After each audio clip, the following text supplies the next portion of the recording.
Working for you.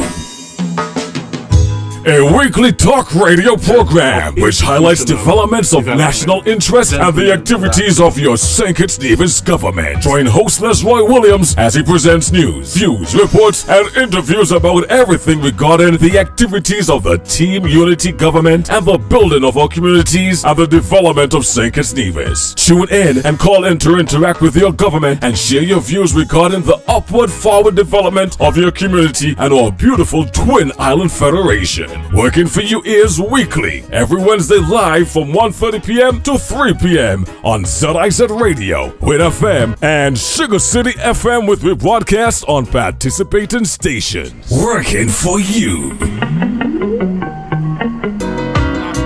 and welcome to Working for You.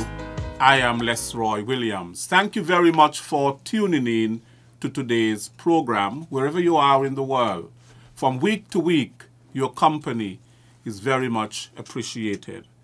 Today we are going to be talking about the financial service sector, and I have with me in the studio two officials, two employees of the Financial Services Regulatory Commission, which is commonly known as the FSRC. I have with me Ms. Renee Gums, who is the Registrar of Companies and the Registrar of the Non-Government Organizations. Welcome. Thank you. I also have with me Ms. Shermel Harris Edwards, Mrs., who is Financial Inspector. Mrs. Edwards, welcome. Thank you. Right.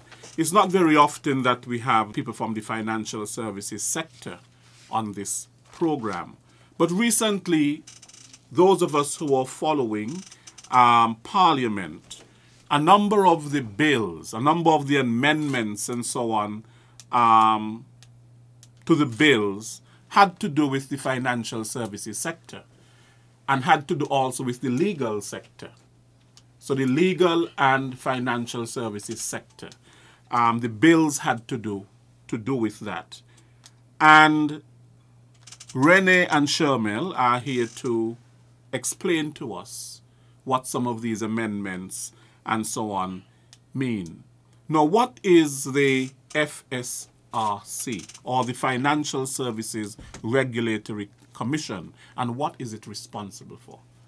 The Financial Services Regulatory Commission, FSRC, as it is commonly referred to, is the regulatory body of the non-bank financial services sector in the Federation of St. Kitts and Nevis.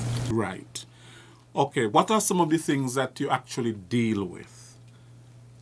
Well, we monitor the compliance of all regulated businesses and activities for anti-money laundering and countering the financing terrorism measures in the Federation. So we do outreach via on-site inspections, and we do in-reach via our analysis of the financial statements of our regulated entities. Right. Now, recently, of course, we had in the Parliament the amendments to the Anti-Money Laundering National Committee. Well, that one was not an amendment. But the Non-Government Organizations Amendment Bill 2019, that was passed on the 23rd of January of this year. And then we also had the Anti-Money Laundering, the National Committee Bill 2019, which was also passed. Then we also had the Proceeds of Crime and Asset Recovery Bill 2019, that was also passed. The Money Services Business Amendment Bill 2019, that was also passed, and the Virtual Assets Bill 2020. And all of those have to do with financial services and so on. We hear about crime and so on. That is where the legal department comes in and so on. Now, non-government organizations, you mentioned that. Yes. Shermel, what are non-governmental organizations? Good afternoon, everyone.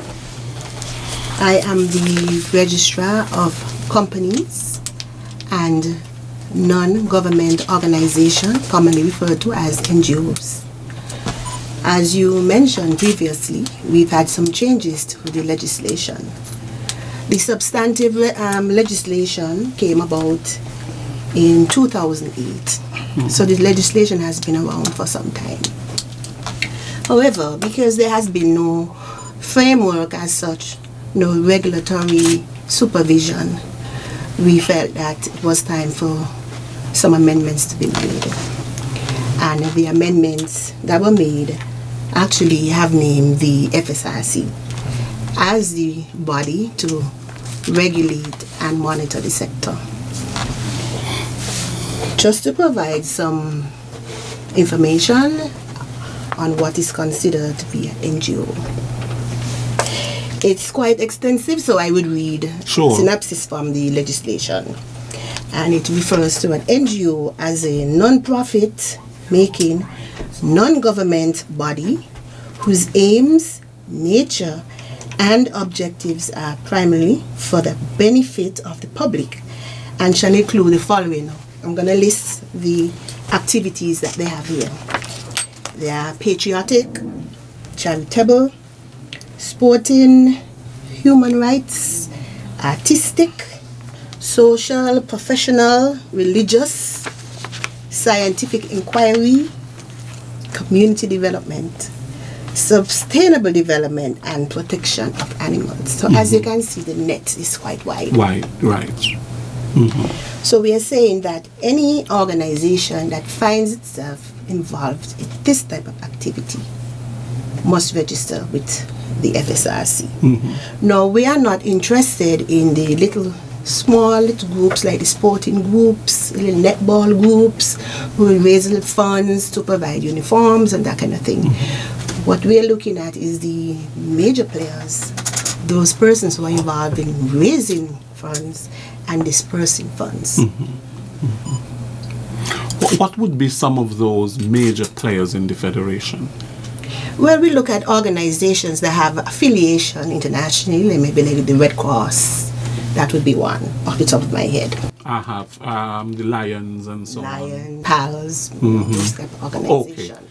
Right, so they are non-government organizations and they are non-profit organizations. But what do you mean by a non-profit organization? I mean, they raise money and all of that sort of a thing, but they're not in the...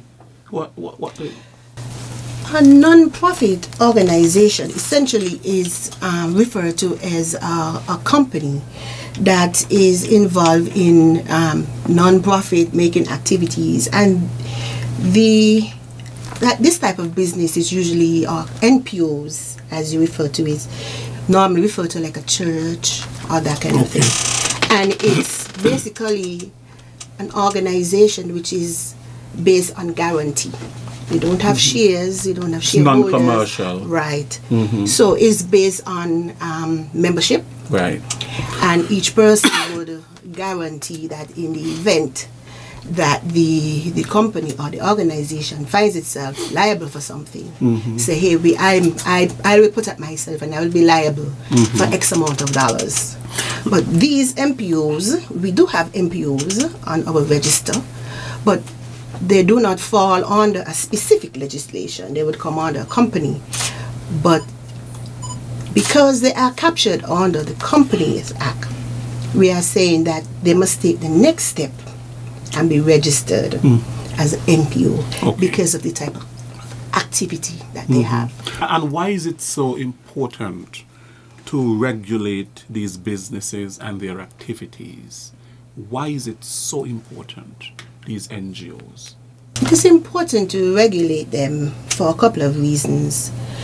The NPO sector has been identified as a sector that could be misused for terrorist financing.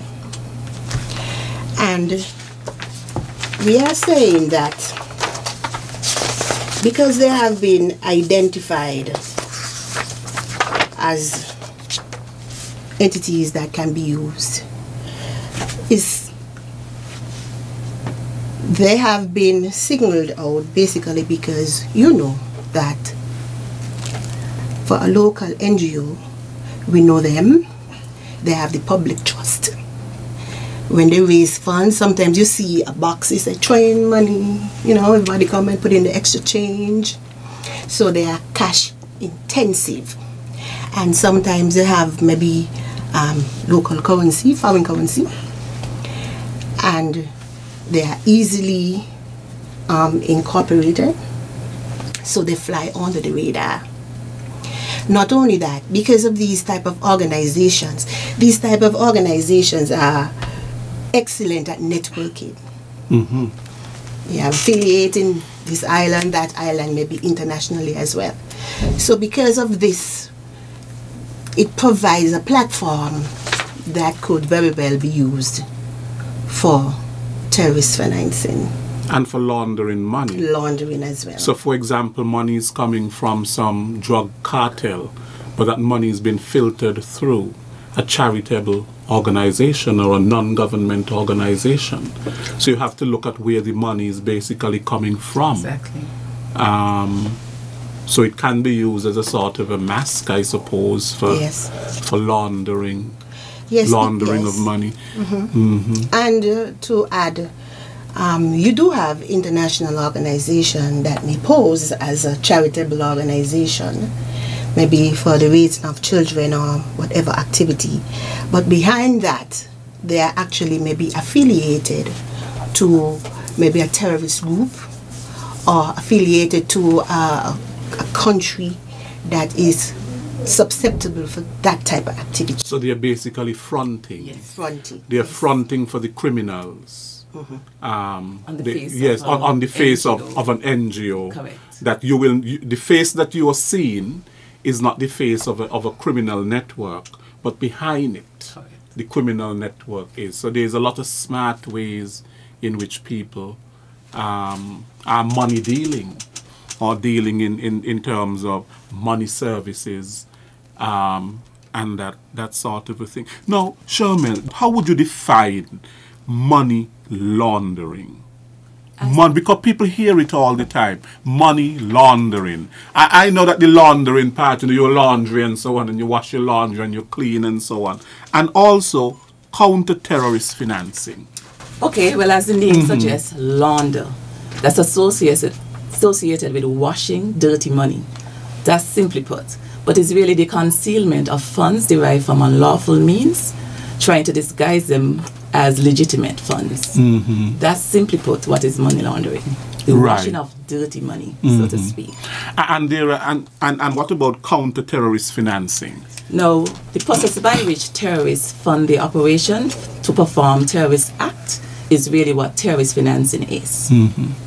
Right, so therefore financial companies, businesses and so on, they are putting a lot of things in place, a lot of measures in place and so on to try to detect these criminals. For example, sometimes you go into the bank, I suppose, with a certain amount of money, and over a certain amount they will ask you all kinds of questions.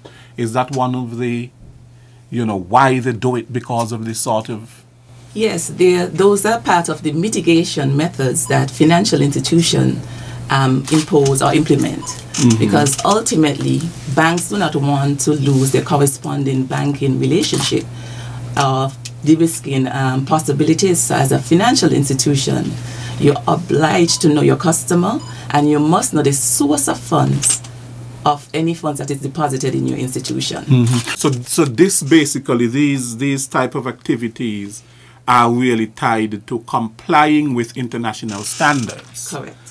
And our banking sector and so on, because we rely so heavily on other banks and the connection, the correspondent banking, as you mentioned before, if these laws are not in place, then it sort of makes it difficult for us to have these correspondent banking relationships. Yes, definitely have far-reaching implications for loss of, as I said, correspondent banking relationship.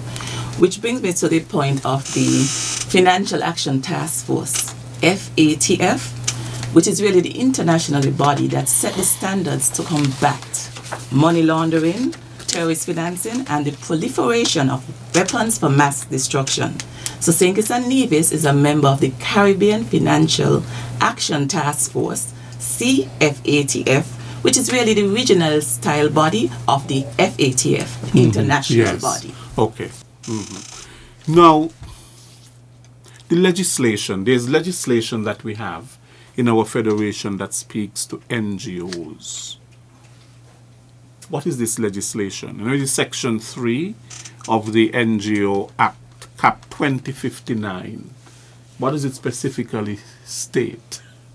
Section 3 basically outlines what documentation you would have to present to register. Now, based on the fact that NGOs, or the previous model that we had, you would have to be incorporated as a company first. Based on that incorporation, you would have your certificate of incorporation and your memorandum and articles. In some instances, you may even have your bylaws. So we are saying you present those documents to our office along with contact detail regarding persons on your board, a listing of your activities for the year, and any other pertinent information that relates to the registration. So you bring that information to our office and we will register you as an NGO for a small fee, of course,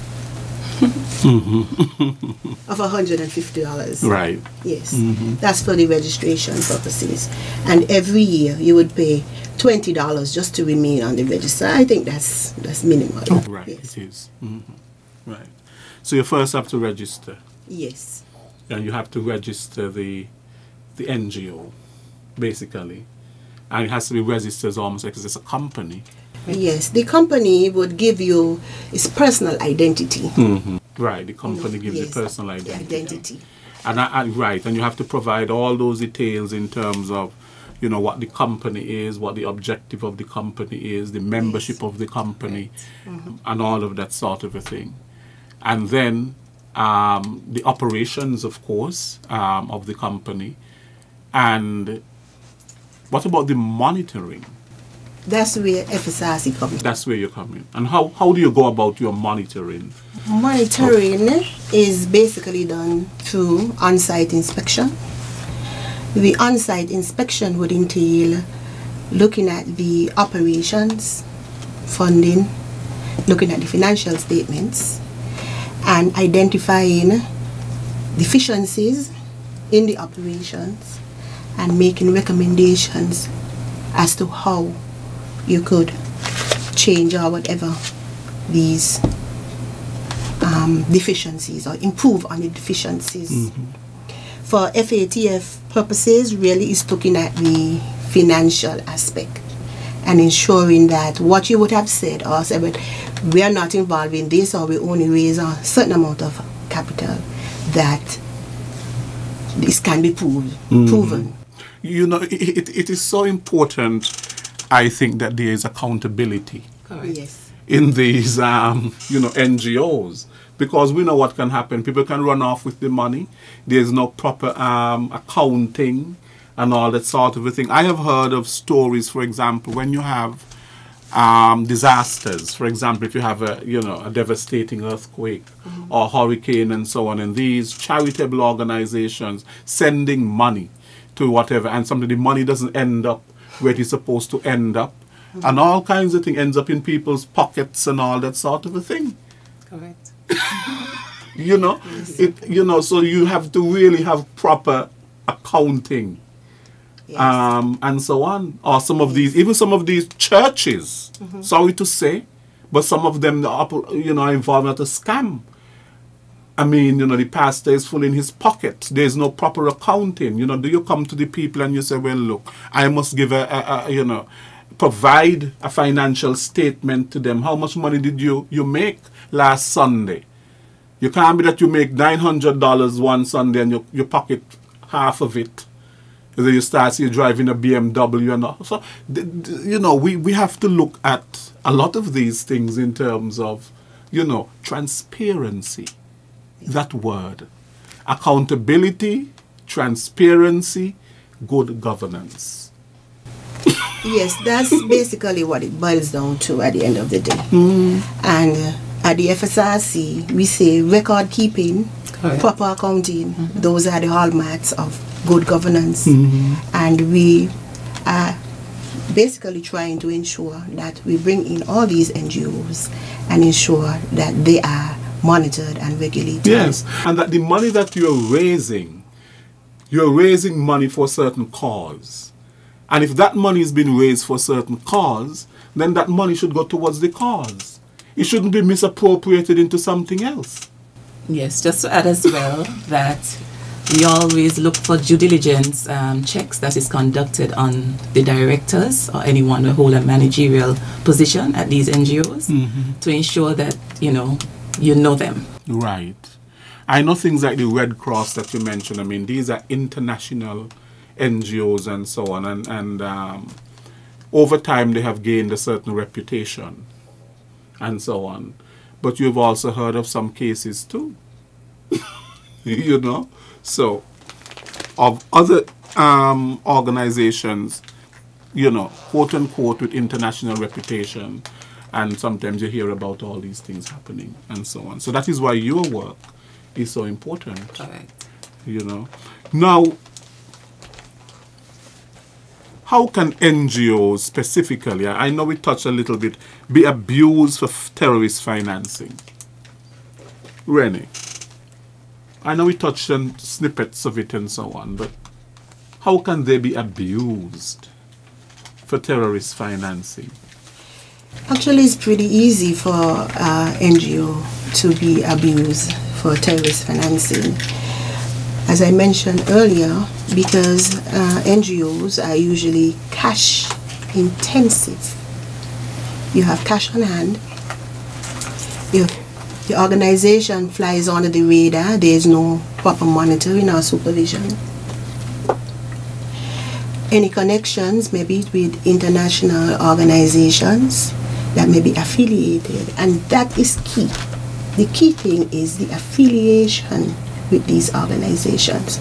Now we know that you may start out with a non-profit organization involving, let's say, taking care of children, and they may be sending you funding, and you find out somehow through the media that either the nature of business has changed, something is going on with the directors, maybe somebody might be arrested for money laundering, or that this entity is affiliated somehow with other entities in jurisdictions that are known for this type of activity. So the abuse is real. Some entities or NGOs may say this is above our head. Financing of terrorism, this sounds scary. We have a small jurisdiction. What does this mean? It really means that we have to, as you said, we have to be accountable. And in doing so, we must realize that entities or organizations can be negatively influenced, but it goes further than that. It goes further than your organization. It spreads to our jurisdiction. So you may compromise, it being a risk to our country. So the risk is far-reaching. Right. What are some of these far-reaching risks to the country? Sometimes we hear certain things. For example, we hear about, you know, some countries in the Caribbean being blacklisted and on grey lists and all of these kinds of things. And sometimes the European Union has, you know, said that, you know, they're non-cooperative tax jurisdictions and all of this sort of a thing. And that has certain consequences, negative consequences for us and so on. Well, from a reputational standpoint, foreign investors, will not want to do business with our country if we are blacklisted. And we really don't want to be on a blacklist because essentially that would cripple our economy, our tourism product. We are thrusted. I mean, if tourists don't want to come because we are deemed, because we are blacklisted, it means the global the countries out there would say it's not safe. So tourists would not want to come. What would happen to our taxi operators and so forth, our hoteliers? So it will have far-reaching implication. Taxes would go up. The cost of the business will significantly increase, and the ease to the business would be increased as well. So and to ensure that we stay off that blacklist. So you're basically saying that if people do not comply, you know, with, for example, anti-money laundering legislation and all of that, it affects the development of the country. Basically, that's what you're saying. Yes. That corruption, because that is what it is, you know. It's corruption. And corruption really hamstrings the development of any country. Can I just add as well that the international body, as I mentioned, the FATF, as I just mentioned, with the regional arm of the CFATF, they're going to be conducting a mutual evaluation exercise, which is an assessment on St. Kitts and Nevis, and that's scheduled to be conducted during the period of March 23rd to April 3rd, 2020. And I suppose that it was so important because of this mutual assessment, evaluation, that these laws were in place. Correct. Because they're the standard, so we have to make sure implementation of those 40 recommendations that the Financial Action Task Force have implemented, all member countries must ensure that they're implemented. Right, and if they're not implemented, there are problems. You will have problems.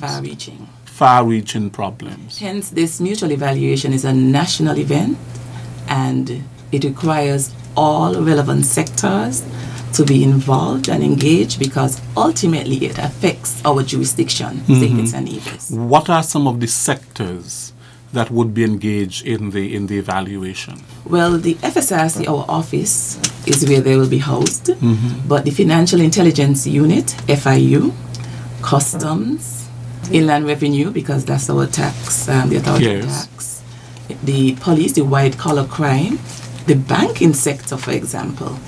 That's so the bank. So white-collar, FIU, which is the Financial Intelligence Unit, Inland Revenue, did I say that already? Yes, you did. White-collar crime, the police, just to name a few. Ministry of Finance. Right. So your responsibility at the FSRC is basically oversight. Yes. You have a lot of oversight. Suppose then you have this responsibility of oversight. You have a responsibility of reporting as well. For example, if you were to find certain deficiencies or certain thing in an NGO, or you were to see certain things that would make you raise an eyebrow, do you have a responsibility to report it, and who do you report it to? Well, ultimately, the FSRC is governed by a board of commissioners, so we are run independently to government. We are like quasi-government. Yes. So any reporting basically relays with the FIU, for example, which is our jurisdiction office that gather intelligence. Right. Anything of a financial nature. Right. And the gathering of intelligence, of course, could lead to somebody being charged for one of these crimes, money laundering or financing terrorist activities and that sort of a thing. Correct. Which then, that is where the whole law enforcement comes in. You know, sometimes we only think of sometimes the blue-collar crimes. But when you look at the white-collar crimes, sometimes it is happening right on our noses and we don't really know. The man who walks around with a briefcase and a nice tie and jacket, and he's well put together, but behind all of that, he or she is a criminal, ripping people off, ripping companies off, doing all kinds of things. And sometimes we place a lot of emphasis on looking for the man who is, he's crappily dressed and You know, he looks kind of like a gangster and a criminal and so on. But sometimes the man with the briefcase and the tie and what's not is more of a criminal than the guy who is dressed like that. Stealing large sums of money. And we've heard of those things in some big banks in the US and all. And sometimes when they do catch up with you, you would have already stolen millions of dollars. You know?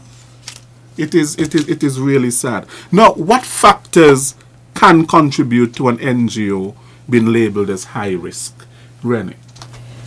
Essentially, we look at the funding aspect and the financial aspect of the NGO, the fundraising activities, and the level of cash that comes in, that is raised and that is dispersed. So we would say a range maybe between 100 to 150 to 100,000. Going up there would be considered high risk. A high risk. What do you mean by a high risk? Isn't the objective to try, because if you're an NGO and you're raising money for a particular cause, the more money that you would want to raise, the most money to be able to help that cause or to help. Yes, you are correct, but still, because of the level of funding that you have and the lack of accountability and the lack of oversight, there's high potential for mismanagement and other things to be carrying on within the organization. Oh. So that is where it's high risk, because of the funding, the money that moves in and out of the organization. Sherman, you wanted to add something? Yeah, I just wanted to add NGOs with a global presence in jurisdiction, as Rennie just alluded to, that have weak AML safety regimes. Once you see monies being transferred or being disbursed to such territories, that in itself is a red flag, and that is deemed NGO that is considered high risk. So those with global presence, with branches and offices that may be in territories that are deemed high risk by the FATF, which is the governing international body, then that in itself signals a high risk NGO. Right. I know there are some things in place, and even sometimes, you know, when you're traveling, you are not allowed to walk with more than, they give you an amount that you can walk with in terms of cash. And if you go over that, then they question you and all of that sort of a thing. I suppose that these are some of the things. You would be high risk if I'm going to be walking with, 90,000 pounds in cash and so on me. I'm deemed high risk, because then the authorities will want to know, where did I get the money? Well, you must have supporting evidence. And you must have supporting evidence. Support. The reason, if you're going for medical, for example, and it's an expensive undertaking, and you have the supporting information or referral from your doctor, for example, I don't see anything wrong with it. But it's when you cannot establish the source of the funds and the purpose for which the funds will be used for, that signals a red flag. Right. So the more money you have, the more of a high risk you are. That's what I'm gathering. Yes. Once you cannot substantiate. Once you cannot substantiate. Exactly. Once you cannot establish that. These things are so integrity in public life. Correct. We hear about those kinds of things. Integrity in public life for public officials and and all of that sort of thing. And ever so often on the news, on the BBC or in the New York Times or whatever, you hear coming out that this person is arrested for corruption and arrested for this and arrested for embezzling so much money and all of that sort of a thing. It's a real mess. So just to add, the next time you visit your next bank or you go to an insurance company and you're asked to produce 2 pieces of photo ID, proof of address, these are all measures imposed by the international bodies. So the institution must adhere to such. We have an obligation. So when we go in and monitor, we have to make sure that these institutions are all compliant. So just to understand, the next time you're asked is not a hassle. They're not trying to hassle you. But each institution has an obligation. At that level, to us, we in turn have an obligation to Financial Action Task Force, the international body, and by extension, the regional arm. Right. You know, once ago they used to ask you to provide one piece of, you know, idea or something. And now they're asking to provide 2 pieces. Yes. Valid ID. Valid. It must be valid. But before, I remember when I was growing up, you know, much younger, they used to ask you for 1. But now they're asking you for 2. What's the rationale for 2? I guess to verify the other. one is to verify. Substantiate the other. One is to substantiate the other. Okay, now what? I suppose we answered some of it before, but the role of the SFRC as it relates to NGOs. That role basically would be the incorporation, as we spoke about. And the registration and the monitoring and all of that. Now, Sharmil, you mentioned something, AML. Yes. And the CFT. What does AML, CFT supervision of an NGO entails? Well, just to break down the acronym, AML, anti-money laundering, and CFT is the countering of financing of terrorism. Those are measures that are imposed as part of our monitoring regime that we use when we conduct these on-site examinations or visits. Right. Because we have an obligation as a member of the Caribbean Financial Action Task Force, that is the governing body that set implementation standards. As I alluded to earlier, the 40 recommendations, one of them speaks to that. So we must ensure that there is full adherence to these 40 recommendations. Okay. Full adherence. Full adherence. Okay. Now, why should I register my NGO? What benefits are there for me to register an NGO? Just to say that the NGOs that have been registered with the community development and other government departments who are responsible for that, or who were responsible, have already enjoyed the tax exemption benefit. So that is one of the benefits. The benefit really is the tax exemption. Right. However, going forward, because of this new legislation or the amendments to the legislation, there are now guidelines. We have the banks and other financial institutions who are on board. So when you go now to the bank, they will ask you for your registration certificate. When you go to Inland Revenue to get the tax exemption, you will be required to show these documents as well. So we are saying you enjoyed it, or you have been enjoying it. Now we have certain restrictions now, and you have to register. If you don't register, you will lose that benefit. I can add something as well.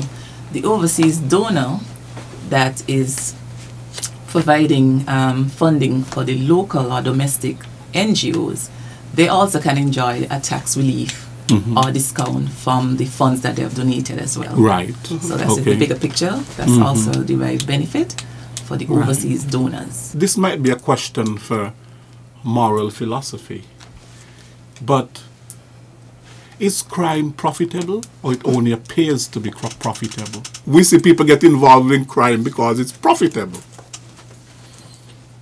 People get involved in crime because some people might say, why should I, go to work 8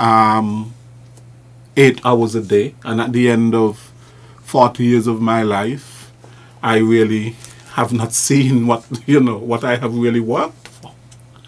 But if I get involved maybe in pushing some drugs and, get involved in some, and then I launder the money and so on and all of that, I make it much quicker. So the thing about it is that on one hand, yes, you have oversight of these NGOs. We're trying to combat anti-money laundering, terrorist financing, and all of that sort of a thing. But it seems to me that there's another work that needs to be done in terms of how do you get people to start thinking morally? How do we develop a moral society that understands that at the end of the day, crime might appear to profit, but it doesn't really profit. It's not a real good. It might be an apparent good. Because, I mean, all of our actions, of course, have an end. And we wouldn't do it if we didn't think that there was something beneficial to us, that there is a good at the end of it. But is it a real good? Or is it an apparent good? So maybe that should start, that message should be conveyed in the home by the parents in terms of raising well-intentioned children that understand they have a moral obligation to stay on the right side of the law. Right. Because as a upcoming citizen of St. Kitts and Nevis, you have an obligation, first to yourself, your family, and any affiliation that you have. So that message should be conveyed at the home level before you even become an adult. Right. Now, how many registered NGOs do we have in the Federation? Well, at FSRC. How many do you have on record? Just to say, we have a small sector. It's growing.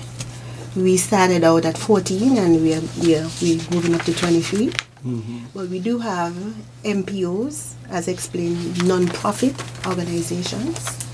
And those two would be captured under the NGO as NGO instead of NPOs.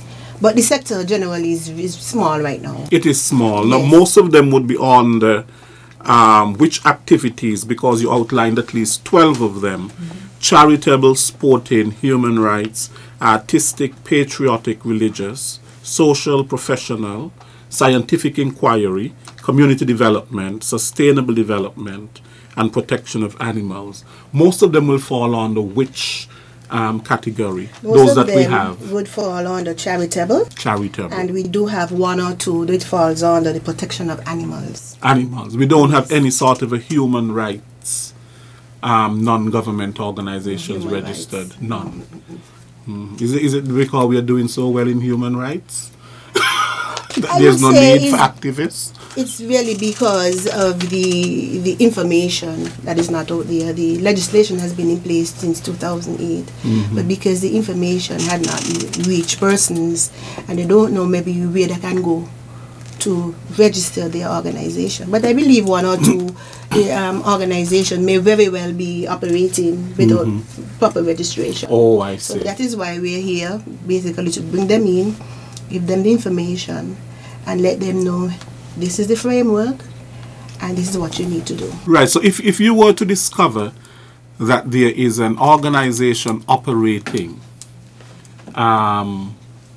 without legislation that really meets the requirement for registering with the FSRC, how would you deal with that? Well, that is what we are doing right now. We are actually sensitizing persons. We are giving you an opportunity to come to the FSRC, bring your documentation. We're actually going to give a time period for the transition. But what we are saying that once you do not come over on the registration, the operations that you have, you will not be able to continue.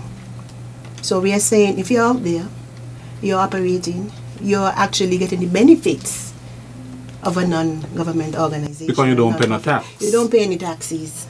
You have affiliation with other organizations. You have the benefit. We are saying that the benefit will end.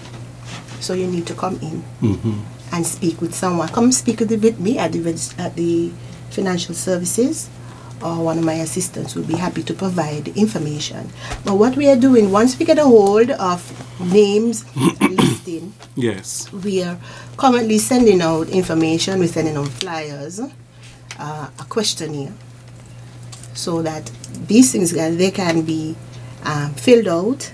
And if we assess the institution and we realize that you do in fact fall within this type of activity, then we'll ask you to come in and register. Okay. So we're doing a fact-finding exercise right now. Okay. And just yesterday we had a workshop. We invited NGOs, so at least they were able to share information, and we encourage all of them, to... You had a workshop yesterday? Part of our outreach. Okay. Where did you have this workshop? At Solid Waste Conference Room. Okay. And we invited... Was well attended? by the registered NGOs. Yes. Okay. But this message is for those that exist that are not yet registered. Okay. And for those who weren't present, we are still inviting those to come in, visitors, Rennie alluded to, come in and fill out the questionnaire so that we can gather the data. And it's only by such we are able to assess, you know. Right. Right. Now, you would regulate the non-bank financial sector. Who regulates the bank financial sector? Currently, this Caribbean Central Bank. ECCB, they're the regulatory for that, for the banks. But FSRC still has, as I mentioned, the AML safety oversight for all institutions in the financial services sector. Right. So while we don't regulate the banks, we still have AML safety, as I mentioned, anti-money laundering, countering the financing of terrorism, oversight for the banks as well. Oh, I see. Okay. Okay, good. So you do some of that. Okay, we are going to go to the phone lines and hear what people have to say.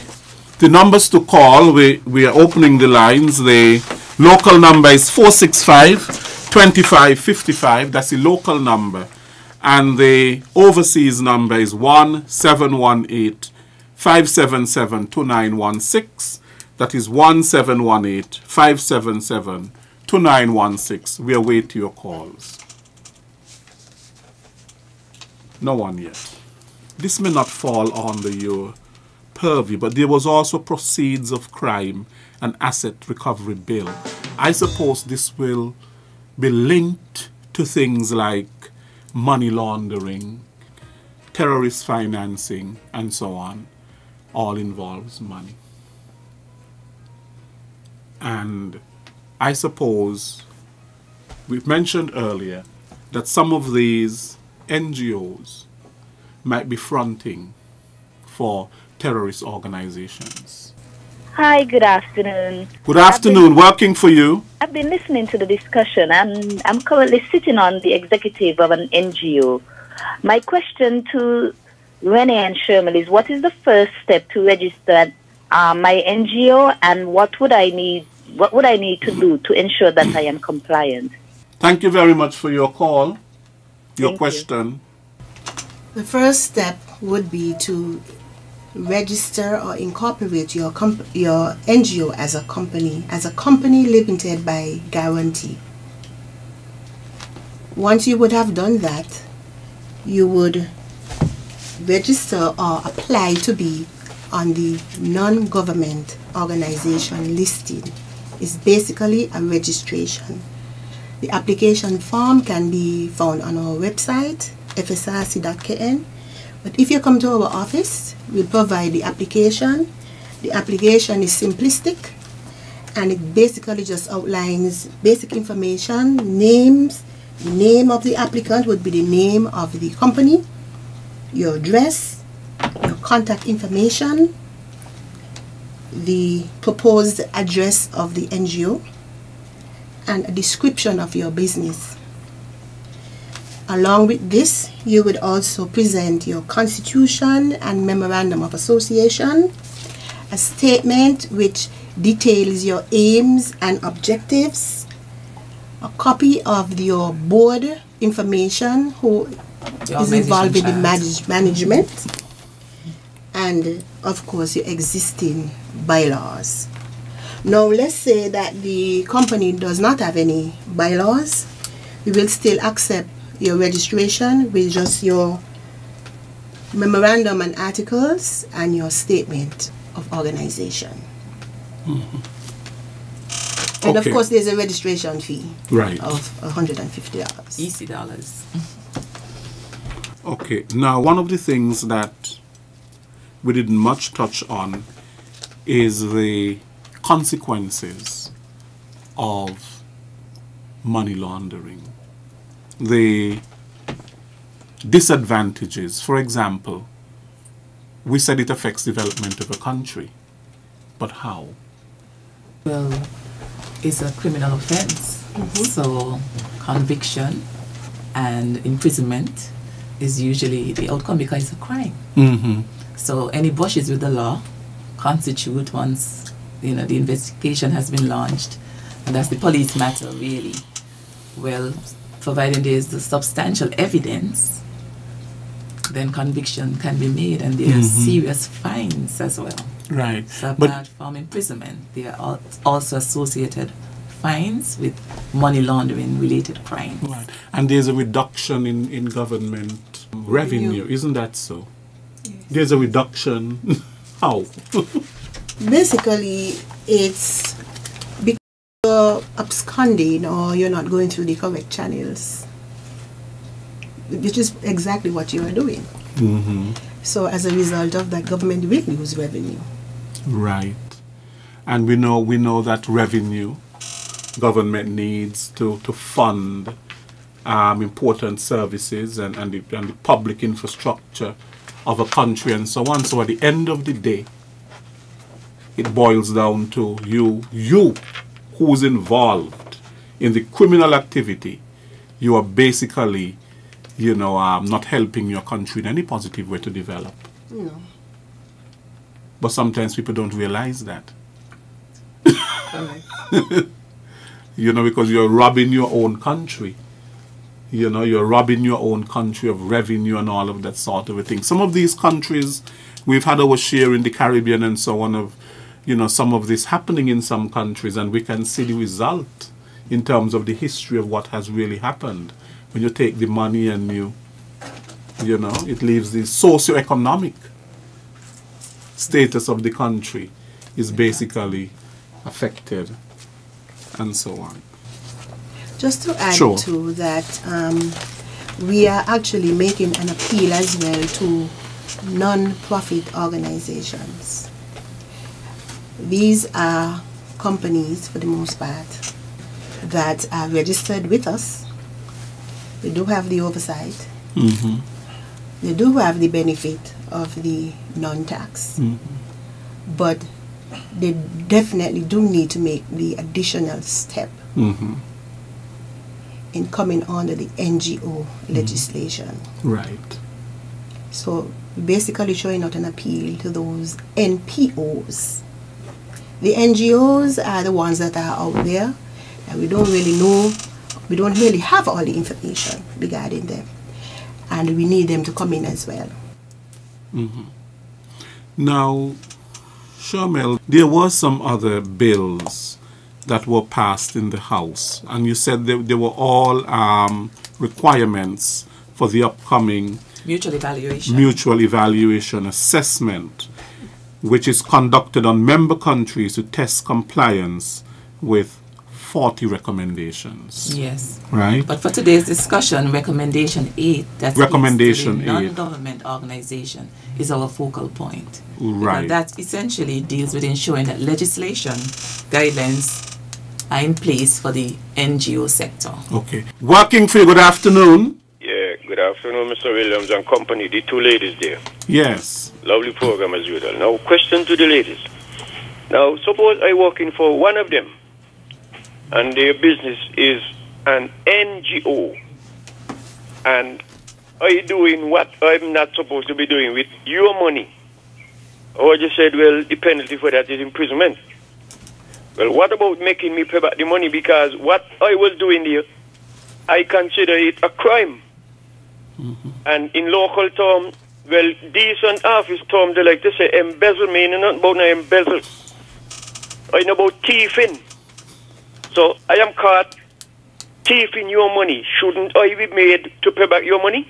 That's my question. Not just imprisonment and then you ain't get back the money. I thief the money. So I think I should be punished enough to pay back the money.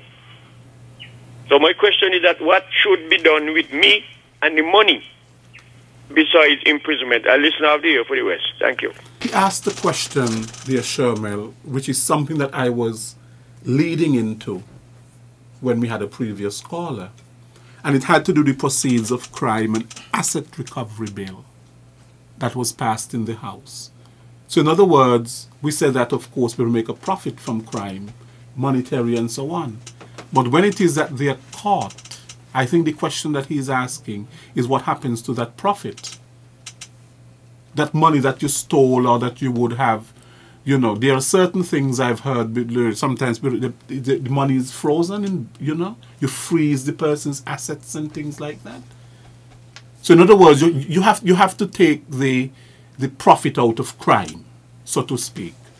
I would say is outside of the scope of this discussion. I would say if someone is stealing your money, you need to contact the police. Police, yes. So that would be a matter straight for the police.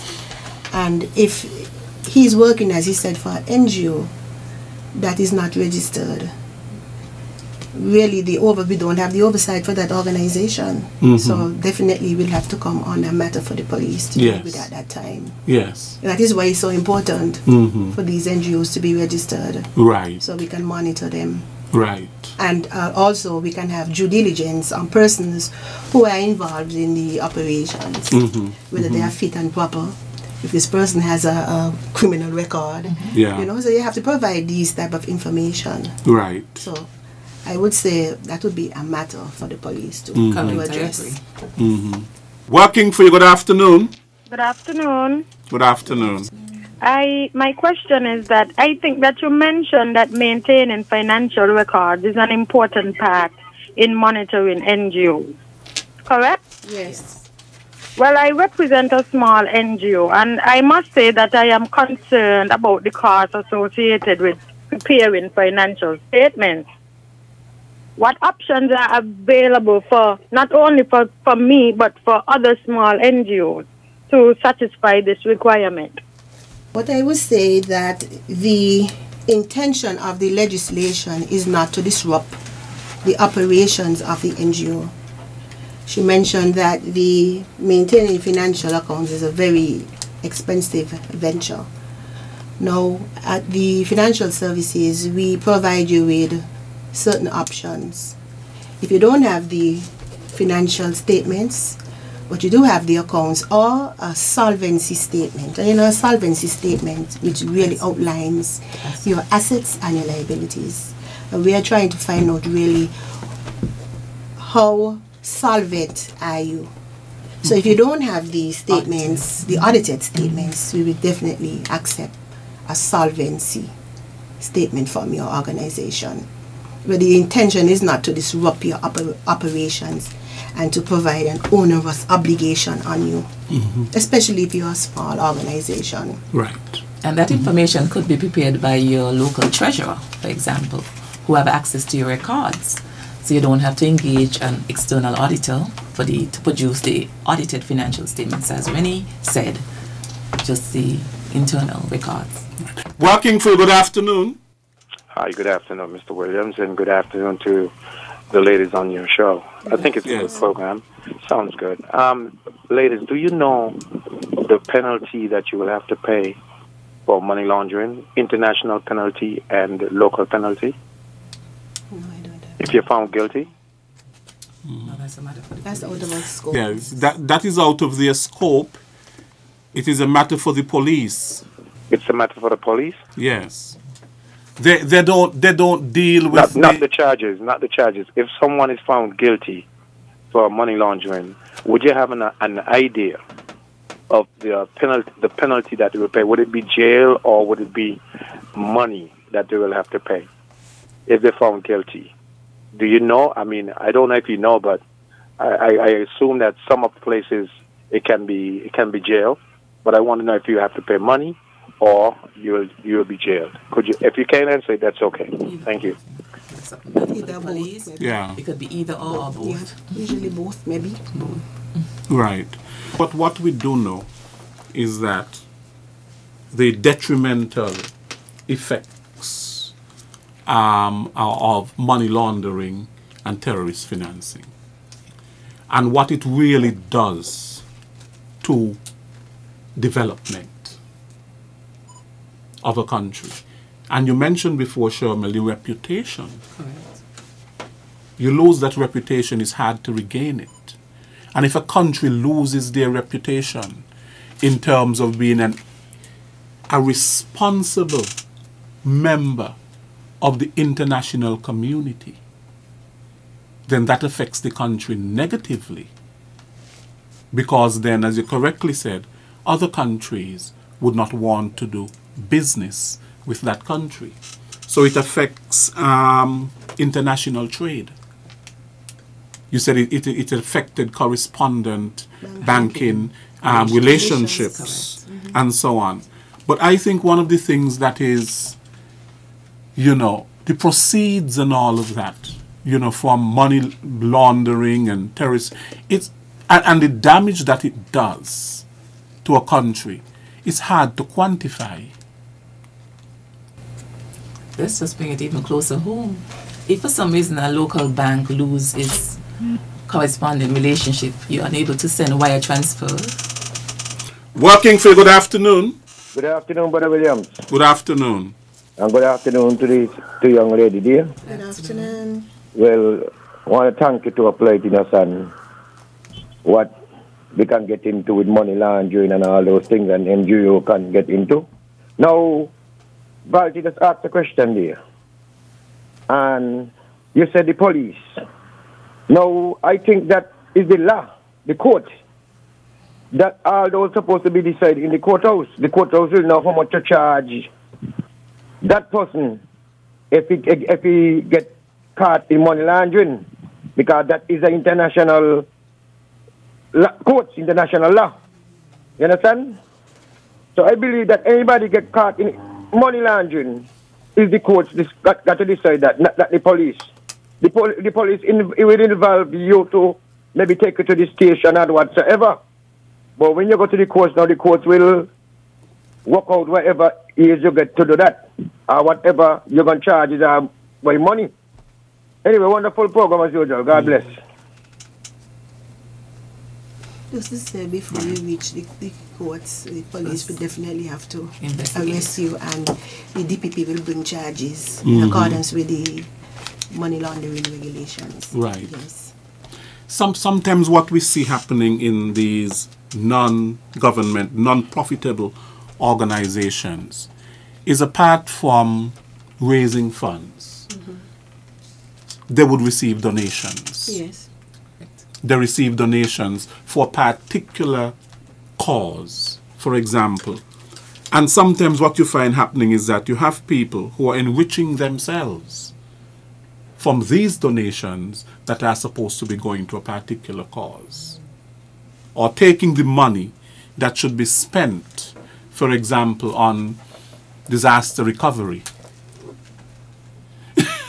So the money never really goes where it is supposed to go. And then that too affects the country and its development. Working for you, good afternoon. Hi, thank you for taking my call again. Just a matter of information. Just about 3 weeks ago, a former minister of Barbados was extradited to the big USA just for $36,000 money laundering, and he was found guilty in New York. Well, we haven't heard the charges. The penalty as yet, but he was found guilty for $36,000. That little bit of money, so it could be $11,000, $12,000. You can be charged for money laundering, correct? I don't know. Ladies? Can be charged for 11. As we said earlier, once you cannot prove your sources, you cannot prove that this money comes from legitimate sources that you are entitled to have, I would imagine so. Yeah. Okay, thank you much, ladies. If, for example, and that is why the legislation is important, we speak about integrity in public life, we speak about anti-money laundering legislation, we speak about non-government organizations that we are dealing here with, the proceeds of crime and asset recovery, the money services business, whatever these laws are, they are important and to be put in place so that people will not get rich from fraudulent means. Imagine now that I go into Scotiabank with $1 million. Republic. Oh, I'm saying, well, it could be overseas too, but here it is Republic. I must be able to say where I get that money from. Exactly. You know, but sometimes, you know, people have the attitude, oh, why do you have to ask me all of these questions? You know, there's an attitude that comes with it, you know. Why you have to ask me all of these questions? Huh? You're trying to get into my business. You know, that is how it is. To steal a phrase that is used by our director is secrecy is a distinct factor or whatever. There's nothing in secrecy anymore. So that is something that is way gone. It's like having a dinosaur run around town. It's distinct. Yeah. Secrecy is out the window. Because I might say, how I get my money is my business. What does that have to do with you? Why do I have to tell you where I work? And why do I have to tell you how much money I make a month? And all of that sort of a thing. That is my, how I get it is my business. No, and we realize it's not. By international it standards. Is not like that. We have to be really accountable. And we have to really be transparent. And sometimes if the money that I'm working for, and some people look at what you have, it really can't match what you're working for and what you have. So you have to ask, where is your second or third source of funding outside of your job? You must know your customer and all their dealings. You must know your customer, right. and all their dealings. And you know, the socio-economic effects of money laundering and all of these illicit activities, it affects people. It affects people. People are hurt because sometimes you're robbing somebody in order to finance your empire, your network, so to speak.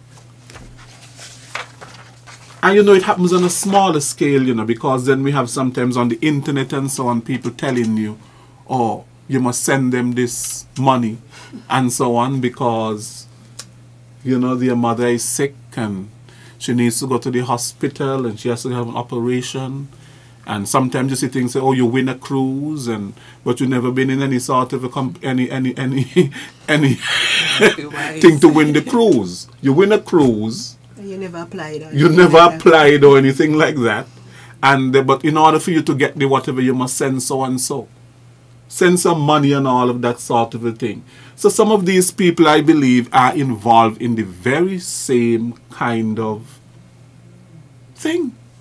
Trying to rip people off. And using that whole thing of, you know, playing on charity. You see? You're playing on charity. Or getting people to feel sympathetic. And so they would come and they will give you this money. But at the end of the day, you are lying. As you said, that some of these NGOs can be used as fronts. And that is why they are under the radar, actually, because they have the public trust. We know them, we're raising funds for children or whatever, and you're asked to make a donation, and you do so willingly, in hopes that the donation will be used for prescribed activity that they said they're going to be doing. So that is another measure, you know, that is out there. People ask you to donate to them. You do so willingly. They're under the radar. They actually would get you funding from governments. Even governments, they don't have any taxes, you know. So without that monitoring a level of transparency. Yes. You know, somebody one time came to my office and they said they had this organization in which they help people at the children's home and so on, and that they need a donation and so on. And I gave them $100. But when they left, I had a lot of questions. How will I know really that this $100 was used for what the person said they were going to use it for? How would you know? How would I know? You know? And it all goes to what? To what you're saying. Cash intensive organizations, and sometimes too you have EC currency, you have US, a lot of money going in and out of the organization. Who is accountable? Who is involved? Who is at the back end? Do we know who these persons are? That's right. These are the questions. And because of the perceived vulnerability of the NGO sector is why even in preparation for the mutual evaluation, why legislation now has to be amended and there's this fact-finding exercise. So that's why we're here really, because that sector, the vulnerabilities that is applied to that sector. Right. Now, who does the mutual evaluation assessment, Sherman? Representatives from the Caribbean Financial Action Task Force, which is the regional arm of the Financial Action Task Force, the international body. But the assessors is going to be from the Caribbean arm of it. Okay. Of the Financial Action Task Force, CFATF. Okay. And when that assessment is completed, then what happens? Do you get a report? Each country gets a report? Correct. There's a report, and it gives the country an opportunity to respond to the areas that they may not have been rated. If you're not compliant or largely compliant, you have to derive an action plan, and it's time sensitive. Okay. So during that period of time, you have the time frame to mitigate or state your action plan, what outreach you have done, which is what we did yesterday in terms of workshop. So it's really part of this exercise is to show the effectiveness, you see what I'm saying, of laws that has been enacted and the action is taken at the national level by our jurisdiction. Okay. Good afternoon. Good afternoon. Working for you.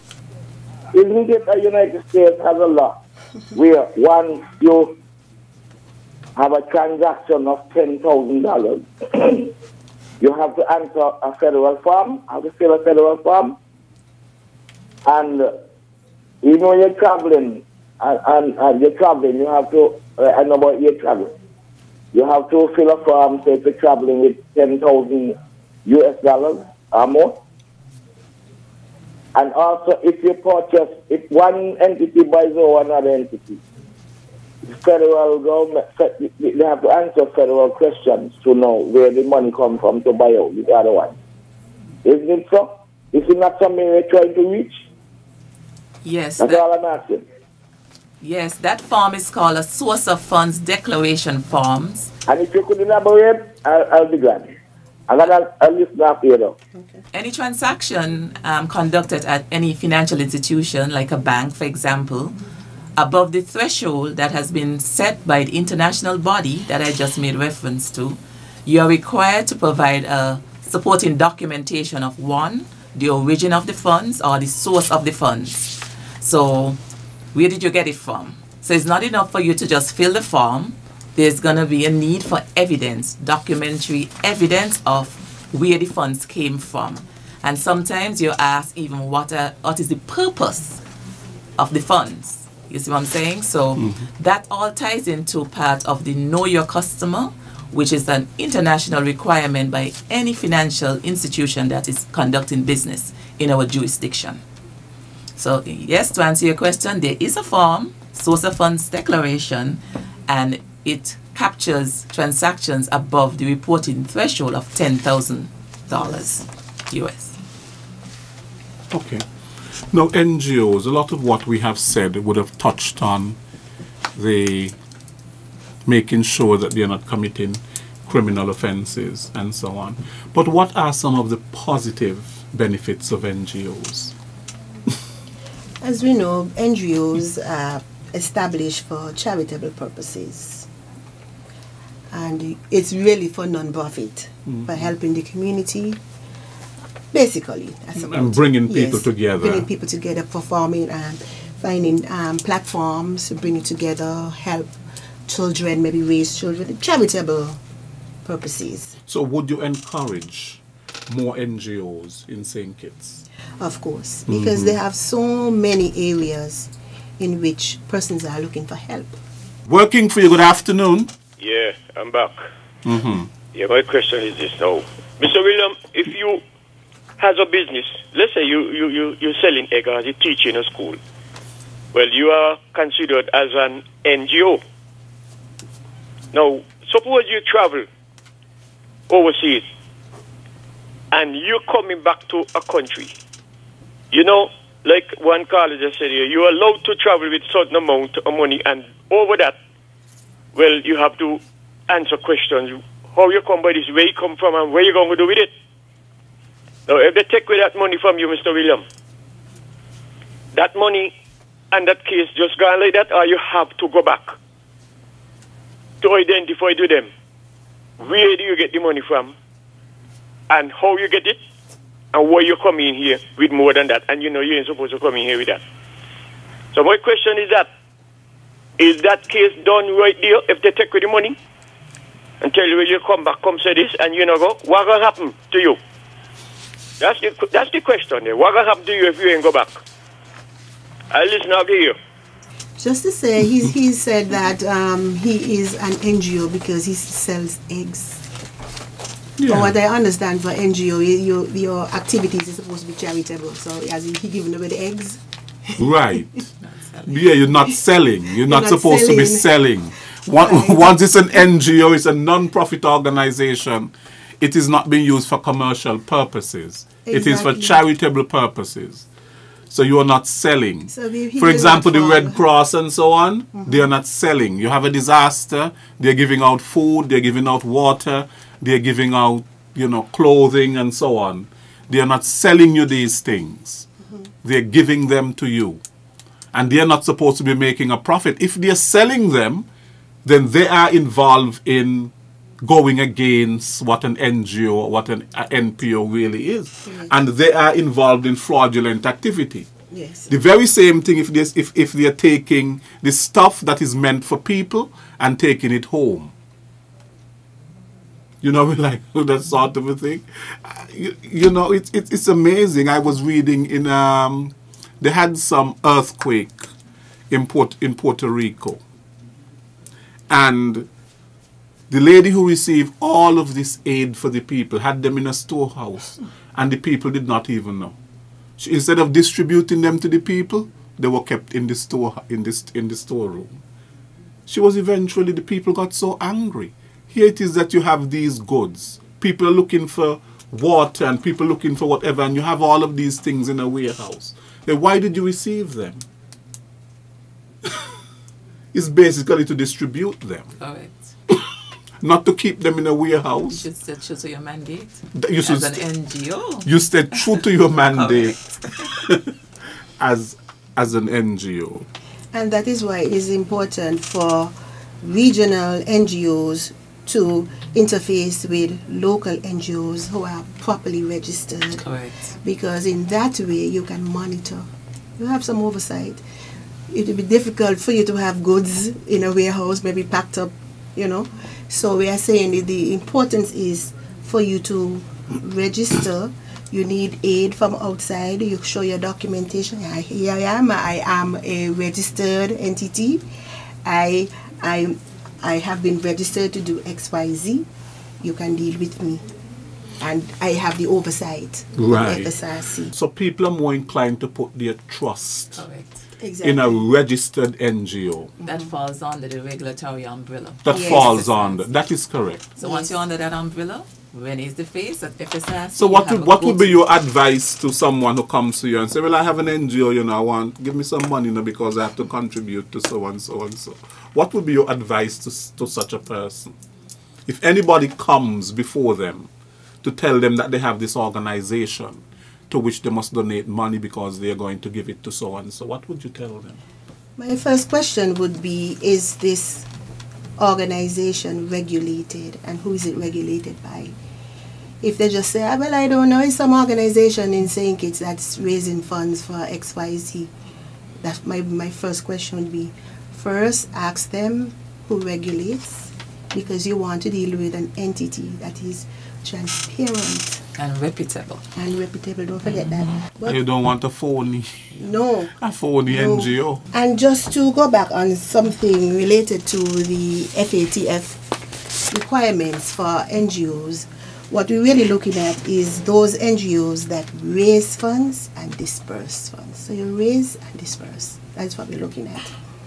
For St. Kitts, because we have not done a risk assessment, because we don't know what the risk is posed right now to our jurisdiction. So this is what we are trying to do now. We're trying to get all the entities in to assess the risk to our jurisdiction so that we can present a report and say, okay, we believe we do have these entities, but they are low risk.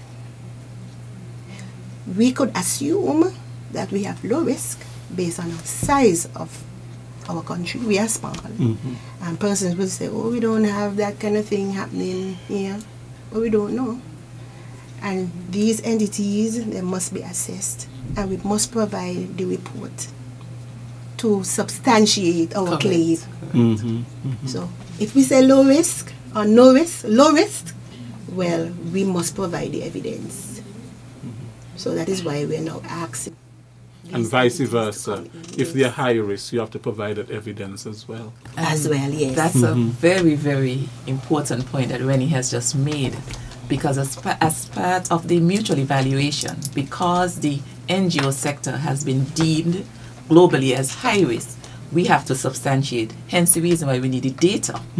So that's why our fact-finding exercise has been launched to get NGOs in to gather that data so that we can have that intelligence to substantiate the reporting part during the mutual evaluation. Right.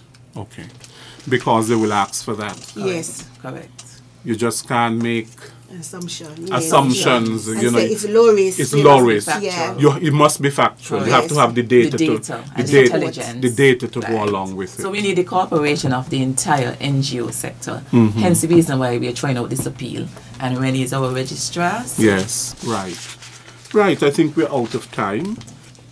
Is there anything that you would like the public to know before we leave? Okay, our offices are located at South Independence Square. We open from 8 to 3:30 every day. Now, any further questions you have regarding the registration, you can call our office or you can visit our website. It's fsrc.kn.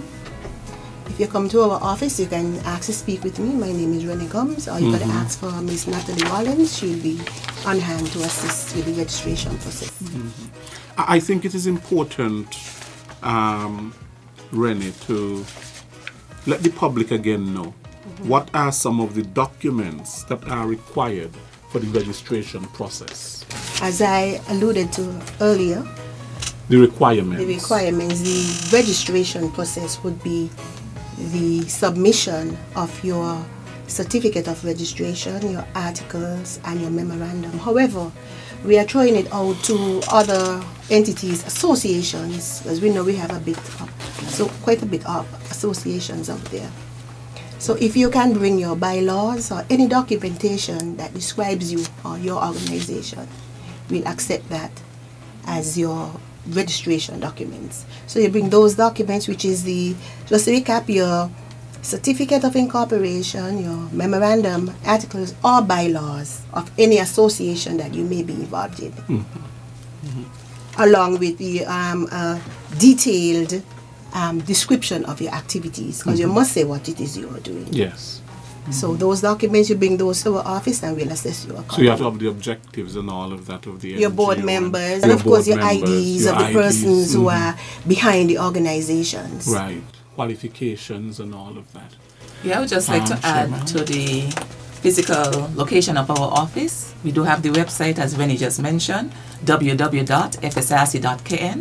We also have a Facebook page, which is Financial Services Regulatory Commission St. Kitts Branch, and we also have an Instagram, FSRCSK.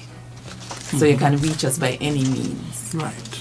If you don't want to visit the office, and our website is a resource. Okay. We encourage persons to log on, and there's a resource there. We have newsletters published there with vital and pertinent information month over month. Well, I want to thank both of you for coming and for sharing with the public such vital information in terms of NGOs, NPOs, how important they are to our socio-economic development, and how they really must be regulated to prevent fraudulent activity, money laundering, the terrorist financing, to combat all of those things.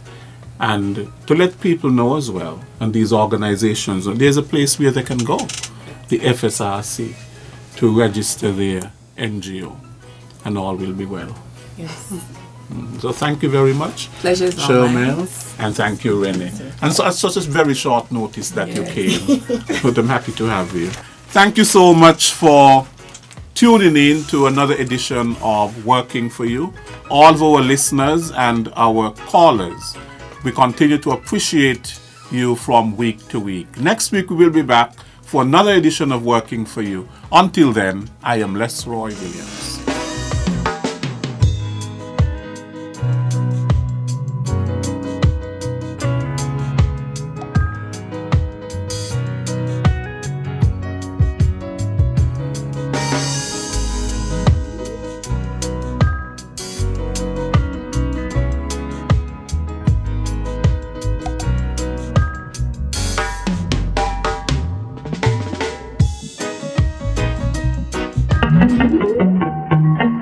Working for You.